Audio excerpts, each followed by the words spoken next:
Bom dia, boa tarde, boa noite, depende da hora que você está vendo esse vídeo. Hoje nós estamos mais uma vez desvendando Atos e estamos em Atos capítulo de número 21. Exatamente, estamos quase finalizando o livro de Atos. Tem mais alguns capítulos pela frente, se eu não me engano tem até o 28, né? Até o 28, exatamente. Temos até o Atos capítulo 28, nós já estamos no 21. E hoje nós vamos falar mais um pouquinho da trajetória de Paulo até Jerusalém. Bem, Paulo, né, no capítulo 20, se despediu daquela cidade que ele estava e ele foi em direção a Jerusalém. E ele passou por algumas cidades. A primeira foi Acós. Aí depois ele foi para Rhodes e depois para Patara. Depois ele encontrou um navio que estava indo para Fenícia. E quando ele estava perto, ele avistou a Chipre.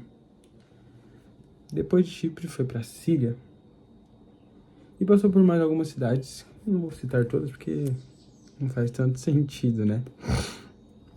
Um ponto que eu queria frisar é que na cidade que ele passava, em algumas delas, o pessoal, as pessoas estavam lá, né? Em Tiro, mais especificamente, não queriam que ele fosse para Jerusalém. Estavam dizendo, não suba para Jerusalém, não sobe para Jerusalém. Mas Paulo estava disposto a ir para Jerusalém. Bem, além desse pessoal, ele chegou em Cesareia, que também falou para eles não ir para Paulo não ir para Jerusalém. Mas ele ainda estava insistindo nisso. E aconteceu uma profecia, vamos dizer assim. Um profeta desceu da Judéia para Cesareia, né? E foi falar com Paulo. E quando ele chegou a falar com Paulo, ele pegou o cinto de Paulo, amarrou os braços e falou, o homem a que pertence a esse cinto será preso. Será preso não, né? Deixa eu ler certinho aqui, ó. O homem ao qual pertence este cinto, assim será amarrado em Jerusalém pelos judeus e será entregue nas mãos dos gentios. Então ele estava profetizando que quando chegasse em Jerusalém, Paulo de fato ia ser preso, né? Com os braços, vamos dizer assim, pelos gentios. Mais uma vez, sendo avisado de que ele sofreria lá. E aí acontece algo que Paulo era sagaz, sei lá, como uma palavra boa, mas corajoso. E ele falou assim, por que? Porque as pessoas não queriam que ele fosse, né? Ele falou, por que chorais e quebrantais o meu coração? Porque eu estou pronto, não somente para ser preso, mas também para morrer em Jerusalém, pelo nome do Senhor Jesus Cristo. E eles percebendo, né, que não conseguiriam convencer a Paulo, falaram, tá bom, a vontade do Senhor seja feita, então. E assim Paulo foi para Jerusalém. Bem, chegando em Jerusalém, os irmãos que estavam lá receberam eles de boa vontade, né, e tentaram elaborar uma ideia para que Paulo não fosse perseguido pelos judeus. Mas não deu muito certo, não. A ideia era praticamente pegar 4 homens que tinham lá, e tinham um voto sobre eles, né? E que Paulo pagasse os gastos dele e eles raspariam a cabeça de Paulo.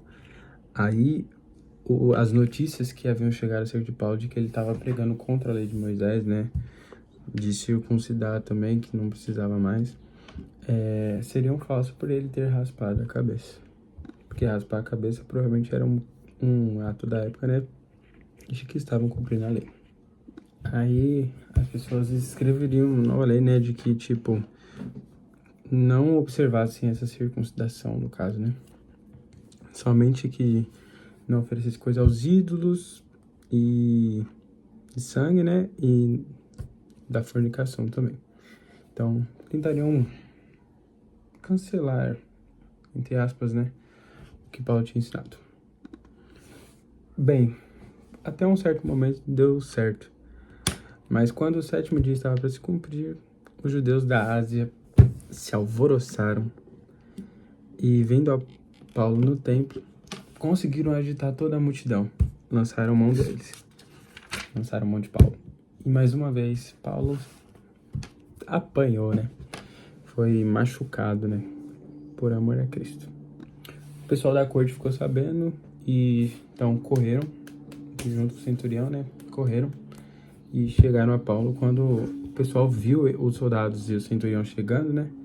Eles pararam de machucar Paulo. Bem, aí o centurião e os soldados levaram Paulo até a fortaleza, porque eles queriam se explicar, vamos dizer assim. Em todo o caminho, o pessoal continuava atrás de Paulo, gritando, né, para que sumissem com ele. Deixa eu ler aqui para falar mais certo. Aqui, ó, no versículo 36. Porque a multidão do povo o seguia gritando, fora com ele que é em Paulo. Então, aqui ele chega até a fortaleza e ele pede para falar com todo o povo. E no capítulo 22, no próximo vídeo, a gente vai entender um pouquinho do que Paulo falou. Então, esse é o vídeo de hoje, que Deus abençoe. E a lição que a gente extrai mais é que nós possamos encarar de frente, né? E verdadeiramente sofrer por amor a Cristo e estar disposto a isso. E não ter medo, né? Onde o Espírito mandar que nós devamos ir, nós irmos sem medo e com coragem e ousadia, porque o Espírito Santo estará conosco. Deus abençoe e até o próximo vídeo.